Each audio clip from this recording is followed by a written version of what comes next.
Америка Кошмо Штатынын Кыргызстандагы элчилигинин консулдук бөлүмү 1 декабрдан баштап визалардын бардык түрүнө байланыштуу визалык интервьюларга кезекке турууну ачат. Бул тууралуу элчиликтин басма сөз кызматы кабарлады. Виза алууга кайрылгандардын жана кызматкерлердин ден соолугун жана коопсуздугун камсыз кылуу үчүн кабыл алууну чектөө, социалдык аралыкты бекем сактоо жана бет кап тагынуу протоколдору элчиликке келгендер үчүн күчүндө. Кыргызстан менен Американын ортосундагы мамилелердин өзөгүн биздин элдердин байланышы түзөт. Туризм жана бизнес үчүн, анын ичинде катардагы виза кызматтарын сунуштай алганыбызга абдан кубанычтабыз.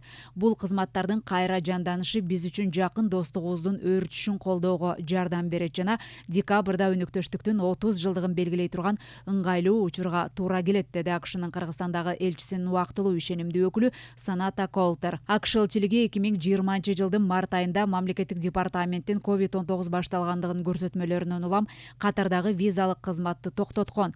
Мамлекеттик департаменттин учурдагы көрсөтмөлөрү АКШ элчилигине COVID-19 каршы катуу коопсуздук чараларын сактоо менен визалык интервьюларды улантууга мүмкүндүк берет.